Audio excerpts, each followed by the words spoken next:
So good morning guys और आपके क्रिक exam channel में आप सभी का स्वागत है। तो आज के इस वीडियो में 12 जनवरी के इंपॉर्टेंट करंट अफेयर्स को हम लोग कवर करेंगे। तो हमारा पहला प्रश्न क्या है? हाल ही में किसने सैनिकों के लिए हिमतापक हीटिंग डिवाइस जिसको कहते हैं बुखारी उसको बनाया है? तो आंसर होगा डीआरडीओ ने। तो अभी डीआरडीओ ने उन सैनिकों के लिए जो कि लद्दाख, सियाचिन या उन ऊंची जगहों पर रहते हैं जहां पे काफी ज्यादा ठंड होती है, तो अभी उनके लिए डीआरडीओ ने हिम तापक हीटिंग डिवाइस जिसको कहते हैं बुखारी और स्नो मेल्टर्स जैसे कई प्रोडक्ट्स बनाए हैं। इनके अलावा डीआरडीओ ने अलोकल क्रीम भी डेवलप की है जो कि ठंड के बैड इफेक्ट्स को रोकने में मदद करती है।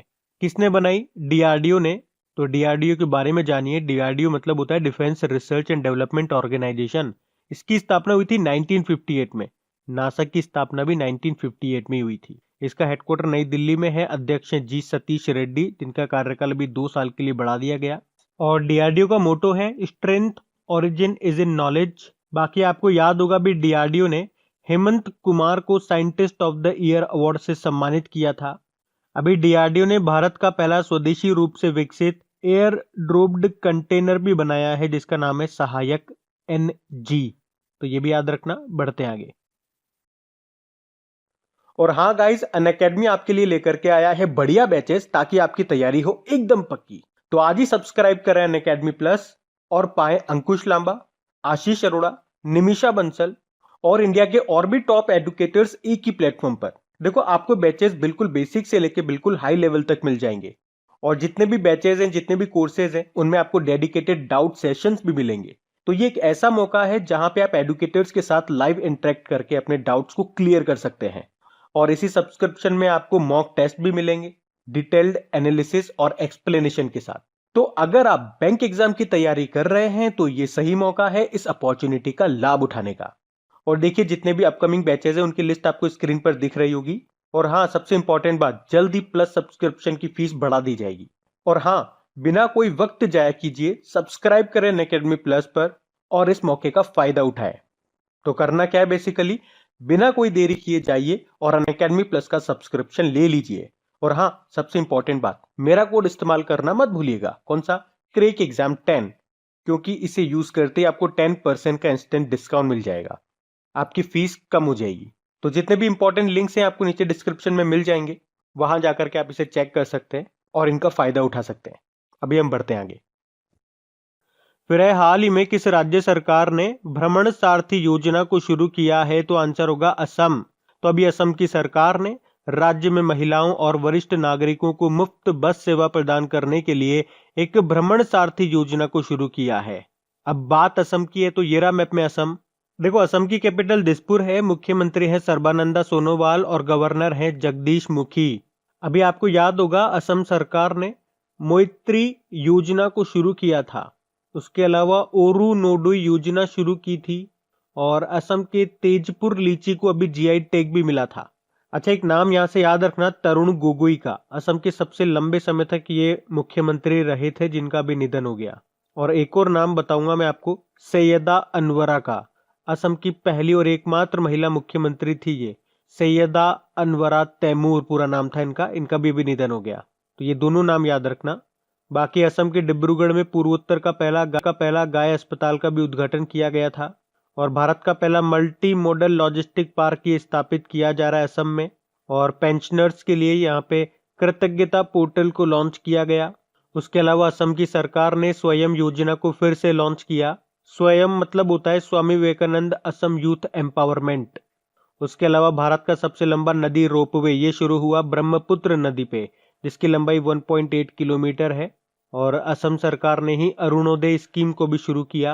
अच्छा, 2 पॉइंट याद रखना, यहाँ का जो पोबा रिजर्व फॉरेस्ट है उसे अपग्रेड कर जाएगा वाइल्ड लाइफ सेंचुरी में। और जो Dehing Patkai wild life sanctuary है उसे अपग्रेड किया जाएगा अब नेशनल पार्क में। और देखो, यहाँ पे आपको मिलेगा काजीरंगा नेशनल पार्क जो कि एक सिंग वाले गेंडों के लिए फेमस है। नामेरी नेशनल पार्क मिलेगा, मानस नेशनल पार्क मिलेगा, डिब्रू शिखवा नेशनल पार्क और औरंग नेशनल पार्क आपको यहाँ पे मिलेगा। बाकी देखो, यहाँ से कुछ इंपॉर्टेंट आपको वाइल्ड लाइफ सेंचुरी बताता हूँ जो एग्जाम में आ चुके हैं। तो सोनई रुपई वाइल्ड लाइफ सेंचुरी याद रखो, मोस्ट इंपॉर्टेंट है, कई बार एग्जाम में आ गई। आमचांग वाइल्ड लाइफ सेंचुरी भी याद रख लो। और पोबितोड़ा वाइल्ड लाइफ सेंचुरी ये भी आप याद रखो, ये प्रश्न भी एग्जाम में आ चुका है। बढ़ते हैं आगे। फिर है सड़क सुरक्षा सप्ताह 2021 की थीम क्या है? तो आंसर होगा save yourself to save your family. तो देखो, हर साल 11 जनवरी से लेकर 17 जनवरी तक सड़क सुरक्षा सप्ताह के रूप में मनाया जाता है और इसका उद्देश्य है भारत में सड़कों और स्ट्रीट्स को सुरक्षित बनाना। तो ये सड़क सुरक्षा सप्ताह सड़क परिवहन और राजमार्ग मंत्रालय के द्वारा शुरू किया गया है और इसके मंत्री हमारे नितिन गडकरी जी हैं, जिनका निर्वाचन क्षेत्र है नागपुर। उनके पास एमएसएमई मंत्रालय भी है। और देखो, इस साल हम 32वां सड़क सुरक्षा सप्ताह मना रहे हैं, जिसकी थीम है save yourself to save your family. बढ़ते आगे। फिर अगला प्रश्न है कि हाल ही में किसने youngest kid to identify flags and country names का खिताब जीता है? तो आंसर होगा प्रेषा खेमानी ने। तो पुणे की 5 साल की हैं ये प्रेषा खेमानी और इन्होंने केवल 4 मिनट 17 सेकंड में 150 देशों का नाम बताने के साथ साथ उनकी राजधानियों और झंडों को चिन्हित करके विश्व रिकॉर्ड बनाया है। तो उसी के लिए अभी वर्ल्ड रिकॉर्ड्स इंडिया बुक में अपने अविश्वसनीय पराक्रम के लिए youngest kid to identify flags and country names का खिताब इन्होंने जीता है। बाकी देखो, समृद्धि कालिया नाम आपने जरूर सुना होगा। ये दुबई की भारतीय मूल की बच्ची है। आपको याद होगा, इन्होंने 3 मिनट के अंदर अंदर एक छोटे से बॉक्स में 100 योगासन करके रिकॉर्ड बनाया था। और गीतांजलि राव भारतीय मूल की है, ये गीतांजलि राव। इन्हें भी 2020 के लिए किड ऑफ द ईयर चुना गया था। और डॉक्टर शेला केनी राष्ट्रीय फ्लोरेंस नाइटिंगेल पुरस्कार 2020 इन्होंने जीता। तो ये नाम याद रखना। बढ़ते आगे। फिर एक किसे युवा वैज्ञानिक पुरस्कार 2020 से सम्मानित किया जाएगा? तो आंसर होगा शुभ्रा शर्मा को। तो हिमाचल प्रदेश की हैं ये डॉक्टर शुभ्रा शर्मा, जिनको अभी युवा वैज्ञानिक पुरस्कार 2020 के लिए चयनित किया गया है। और डॉक्टर शुभ्रा शर्मा को ये पुरस्कार हिमालयन ग्लेशियर के जलवायु परिवर्तन के प्रभावों को समझने और उनके अहम योगदान के लिए दिया जाएगा, ये युवा वैज्ञानिक पुरस्कार 2020। बाकी देखो, हेमंत कुमार का नाम आपने सुना होगा। डीआरडीओ ने इन्हें साइंटिस्ट ऑफ द ईयर का अवार्ड दिया था। Doctor Amit Kesarwani doctor APJ Abdul Kalam scientist award 2021 जीता। और रविश रंजन शुक्ला रामेश्वर हिंदी पत्रकारिता पुरस्कार 2020 के ये विजेता रहे। तो ये भी याद रखना। बढ़ते आगे। फिर है हाल ही में किसके लिए हमारे जो गृह मंत्री हैं अमित शाह, उन्होंने सिंगल विंडो क्लियरेंस सिस्टम को शुरू किया है? तो आंसर होगा कोयला। तो ये सिंगल विंडो क्लियरेंस सिस्टम क्या है? तो कोयला खदानों में सुचारू संचालन के लिए मंजूरी प्राप्त करने के लिए ये एक ऑनलाइन प्लेटफॉर्म है, जिसको लॉन्च किया गृह मंत्री अमित शाह ने। किसके लिए? कोयले के लिए। अच्छा, हमारे कोयला मंत्री कौन है? तो हमारे कोयला, खनन और संसदीय मामलों के एक ही मंत्री हैं। नाम है उनका प्रहलाद जोशी, जिनका निर्वाचन क्षेत्र कॉन्स्टिट्यूएंसी धारवाड़ कर्नाटक है। अच्छा, अगर आपसे एग्जाम में पूछा जाए कि भारत का कोयला उत्पादन का लक्ष्य क्या है इस करंट फिस्कल ईयर 2021 का, वित्त वर्ष 2021 का, तो 710 मिलियन टन है, यानी कि 71 करोड़ टन। और अगर एग्जाम में पूछे कि हमारा कोल गैसिफिकेशन का लक्ष्य कितना है, तो वो 2030 तक का है 100 मिलियन टन का, यानी कि हमें 2030 तक 100 मिलियन टन कोयले का गैसिफिकेशन करना है। अच्छा, यहां से ये भी याद रख लो कि जो नॉर्दर्न कोलफील्ड है, उसने एक रिसर्च एंड डेवलपमेंट सेंटर को शुरू किया था और उसका नाम रखा था सारस। और आपको याद भी होगा, हमारे जो कोयला मंत्री है उन्होंने सत्यभामा पोर्टल भी लॉन्च किया था। अच्छा, चलो बताओ, मिडल ईस्ट का पहला देश कौन सा है जिसने पहला कोल थर्मल पावर प्लांट को शुरू किया था? तो ये यूनाइटेड अरब अमीरात में हुआ था, दुबई में। और उस प्रोजेक्ट का नाम क्या है? Hasan coal power plant. तो ये सारे पॉइंट्स मैंने आपको लिंक करके याद रखा है, इनको याद रखना। बढ़ते हैं आगे। फिर है 51वें भारतीय अंतरराष्ट्रीय फिल्म महोत्सव का फोकस देश कौन सा है? तो आंसर होगा बांग्लादेश। अच्छा, ये 51वां इंडियन इंटरनेशनल फिल्म फेस्टिवल होगा कहां पे? ये गोवा में होगा। और याद रखो, इसमें जो निर्णायक मंडल है उसके चेयरमैन कौन है, यानी कि चेयरमैन ऑफ ज्यूरी, वो है पाब्लो सेसर। ये अर्जेंटीना के हैं। अर्जेंटीना, वही अर्जेंटीना जिसने अभी अपने अमीर लोगों के ऊपर मिलियनियर टैक्स भी लगाया था। तो इस प्रश्न का उत्तर होगा बांग्लादेश, जो कि इसका फोकस कंट्री है। अच्छा, फोकस कंट्री होता क्या है? क्या मतलब हो गया इसका? कि इस देश की सबसे ज्यादा फिल्में यहाँ पे दिखाई जाएगी, मतलब इस पे सबसे ज्यादा फोकस किया जाएगा। अब बात बांग्लादेश की है, तो ये रहा मैप में बांग्लादेश। देखो, बांग्लादेश की कैपिटल ढाका है। और एक बार एग्जाम में आया था कि बिम्स्टेक का हेडक्वार्टर कहां पर है, तो ढाका में ही है। करेंसी टका है, प्रधानमंत्री हैं शेख हसीना। और इनकी पार्टी का नाम क्या है? Awami league party. प्रेसिडेंट है अब्दुल हामिद। अच्छा, बांग्लादेश के पहले राष्ट्रपति थे शेख मुजीबुर रहमान। और अभी यूनेस्को ने रचनात्मक अर्थव्यवस्था के क्षेत्र में 2021 से शेख मुजीबुर रहमान के नाम पर एक अंतर्राष्ट्रीय पुरस्कार भी शुरू किया है। उसके अलावा अभी बांग्लादेश के शहादत रहमान ने अंतर्राष्ट्रीय बाल शांति पुरस्कार भी जीता था। और अभी बांग्लादेश के साथ बंगाल की खाड़ी में हमने एक एक्सरसाइज किया था बोंगो सागर नाम से, बोंगो सागर नौसैनिक अभ्यास। अक्टूबर की बात है ये। अच्छा, बांग्लादेश में भारतीय राजदूत का नाम क्या है? विक्रम दुर्रईस्वामी है। उसके अलावा बांग्लादेश ने बलि दिए जाने वाले पशुओं के लिए डिजिटल हार्ट प्लेटफॉर्म भी लॉन्च किया था। और बांग्लादेश के साथ हम एक और एक्सरसाइज करते हैं। एक तो संप्रीति 9 नाम का एक्सरसाइज किया था हमने पिछले साल, वो इसका नवा एडिशन था, मेघालय में किया था, मेघालय के उमरोई में। और मेनामती मैत्री अभ्यास भी हम बांग्लादेश के साथ ही करते हैं, तो ये भी ध्यान रखना। बढ़ते हैं आगे। फिर है बिंदु सागर सफाई परियोजना, ये किसने शुरू की? तो आंसर होगा उड़ीसा ने। तो अभी उड़ीसा के जो मुख्यमंत्री हैं नवीन पटनायक, उन्होंने भुवनेश्वर में बिंदु सागर सफाई परियोजना को शुरू किया है। झील के पुनरुद्धार और सफाई के लिए ये परियोजना शुरू की गई है, जिसके लिए 70 लाख रुपए खर्च किए जाएंगे। अब बात उड़ीसा की है, तो ये रहा मैप में उड़ीसा। देखो, उड़ीसा की कैपिटल भुवनेश्वर हो गई, मुख्यमंत्री हो गए नवीन पटनायक और गवर्नर हैं गणेशी लाल। और अभी उड़ीसा हाईकोर्ट के नए चीफ जस्टिस बन गए कौन? एस मुरलीधर। यहाँ पे पहले जो चीफ जस्टिस थे उनका नाम था मोहम्मद रफीक, जो अब मध्य प्रदेश चले गए। अभी आपको याद होगा, उड़ीसा के भुवनेश्वर में देश का पहला फायर पार्क का उद्घाटन किया गया था। और अभी यूनिसेफ के सहयोग से छात्रों के लिए करियर पोर्टल को लॉन्च किया था उड़ीसा सरकार ने। याद रखना, भारत का सबसे बड़ा हॉकी स्टेडियम ये उड़ीसा के राउरकेला में बनेगा। वैसे आप जानते ही हो 2023 में मेंस हॉकी वर्ल्ड कप होंगे उड़ीसा में, भुवनेश्वर और राउरकेला में खेले जाएंगे, जो कि इसका 15वां संस्करण होगा। अभी उड़ीसा सरकार ने किसानों के लिए सेचा समाधान मोबाइल एप्लीकेशन को लॉन्च किया। उड़ीसा सरकार ने सुमंगल पोर्टल भी लॉन्च किया था। Sujal drink from tap mission योजना भी शुरू की थी। और अमृत योजना रैंकिंग में टॉप पर रहा था उड़ीसा।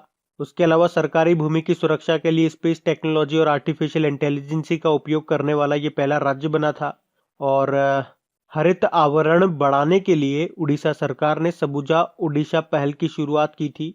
और भूमिहीन किसानों को लोन देने के लिए बलराम योजना शुरू की थी। उसके अलावा जनजातीय हॉस्टल्स के लिए आईएसओ सर्टिफिकेट पाने वाला पहला राज्य बना था उड़ीसा। बाकी देखो, यहाँ पे आपको सतकोशिया टाइगर रिजर्व मिलेगा, भितरकनिका टाइगर रिजर्व मिलेगा, और एक सिमलीपाल नेशनल पार्क आपको यहाँ पे मिल जाएगा। कुछ प्रमुख त्योहार आप याद रखें जो अक्सर एग्जाम में पूछे जाते हैं, जैसे कि धानु यात्रा, कोणार्क महोत्सव, और एक मोस्ट इंपॉर्टेंट है नुआखाई उत्सव। ये काफी बार एग्जाम में आता है। बाकी ये प्रश्न तो एग्जाम में पूछे जा चुके हैं कि ब्लैक पगोडा टेम्पल किसे कहते हैं? तो कोणार्क सन टेम्पल को कहते हैं, जो कि उड़ीसा में है। लॉन्गेस्ट डैम ऑफ इंडिया ये हीराकुड डैम है, जो कि महानदी पर बना हुआ है। और बाराबत्ती स्टेडियम ये आपको मिलेगा कटक उड़ीसा में। और ये जो आप देख रहे हो, ये भारत की सबसे बड़ी और दुनिया की दूसरी सबसे बड़ी खारे पानी की तटीय झील है, जिसको कहते हैं चिल्का लेक। बढ़ते आगे। फिर है हाल ही में प्रधानमंत्री नरेंद्र मोदी की 107 विदेशी और द्विपक्षीय यात्राओं की सैकड़ों तस्वीरों से भरी एक कॉफी टेबल बुक को किसने जारी किया? तो आंसर होगा आदेश गुप्ता। तो प्रधानमंत्री नरेंद्र मोदी की 107 विदेशी और द्विपक्षीय यात्राओं की सैकड़ों तस्वीरों से भरी एक कॉफी टेबल बुक को रिलीज किया है। अच्छा, इस बुक का नाम क्या है? Modi India calling 2021। और इसे तैयार किया वरिष्ठ भाजपा नेता विजय जॉली ने, और इसे रिलीज किया, इसे लॉन्च किया दिल्ली भाजपा अध्यक्ष आदेश गुप्ता ने। क्या नाम है बुक का? Modi India calling 2021। बढ़ते आगे। फिर है हाल ही में महाराष्ट्र के किस शहर में एक सार्वजनिक शौचालय में एक पीरियड रूम स्थापित किया गया? तो आंसर होगा ठाणे में। तो अभी महाराष्ट्र के ठाणे शहर में एक सार्वजनिक शौचालय में एक पीरियड रूम स्थापित किया गया है, और इसका उद्देश्य है मलिन बस्तियों में रहने वाली महिलाओं को मासिक धर्म स्वच्छता की सुविधा प्रदान करना। अच्छा, आपको याद होगा, ऐसा ही एक पॉइंट मैंने आपको बताया था कि अभी ब्रिटेन ने टेम्पोन टैक्स को समाप्त कर दिया। इसका मतलब ये हो गया कि जो वुमेन सैनिटरी प्रोडक्ट्स होते हैं उन पर लगने वाले 5% वैल्यू एडेड टैक्स को समाप्त कर दिया गया, जिसको टेम्पोन टैक्स बोला जाता था। और ठाणे की बात है तो ये महाराष्ट्र में आता है। और महाराष्ट्र से आपको याद रखना है, अभी महाराष्ट्र के पिंपरी चिंचवाड़ नगर निगम ने भारत का पहला सोशल इम्पैक्ट बॉन्ड शुरू किया था। वैसे लखनऊ अभी भारत का नवा नगर निगम बना था जिसने अभी म्यूनिसिपल बॉन्ड को शुरू किया था, तो ये भी ध्यान रखें आप। बढ़ते हैं आगे। फिर अभी हाल ही में making of a general a Himalayan echo नाम की बुक को किसने लिखा है? तो आंसर होगा लेफ्टिनेंट जनरल कुनसम हिमालय सिंह ने। बाकी R Giridharan right under our nose नाम की बुक को लिखा था। Jairam Ramesh the light of Asia the poem that defined the Buddha नाम की बुक को लिखा था। और doctor Sivathanu Pillai 40 years with Abdul Kalam untold stories नाम की बुक को लिखा था इन्होंने। बढ़ते आगे। फिर अभी हाल ही में आरबीआई ने पेमेंट्स इंफ्रास्ट्रक्चर डेवलपमेंट फंड योजना के प्रबंधन के लिए एक सलाहकार परिषद का गठन किसकी अध्यक्षता में किया? तो आंसर होगा बीपी कानूनगो। तो याद रखो, पेमेंट्स इंफ्रास्ट्रक्चर डेवलपमेंट फंड को मैनेज करने के लिए जो कमेटी बनी है उसके चेयरमैन होंगे बीपी कानूनगो। और ये कौन है? आरबीआई के डेप्यूटी गवर्नर है। देखो, आरबीआई के 4 डेप्यूटी गवर्नर होते हैं। एक तो ये बीपी कानूनगो है और बाकी भी मैंने ऑप्शन में नाम डाल दिए, एम राजेश्वर राव, एम के जैन और माइकल देवव्रत पात्रा। तो ये 4 डेप्यूटी गवर्नर हैं आरबीआई के। अच्छा, फिर आरबीआई के गवर्नर कौन है? शक्तिकांत दास हैं, जो कि अभी 25वें नंबर के गवर्नर हैं। देखो, आरबीआई की स्थापना हुई थी 1 अप्रैल 1935 को। इसका हेडक्वार्टर आपको मिलेगा मुंबई में। अच्छा, यहाँ पे गवर्नर से 2 तरह के प्रश्न एग्जाम में पूछे जा चुके हैं, मैं बताता हूँ आपको। एक तो पहले ब्रिटिश गवर्नर का नाम पूछा था, तो आंसर होगा ऑसबॉर्न स्मिथ। और पहले इंडियन गवर्नर का नाम पूछा तो आंसर होगा सीडी देशमुख।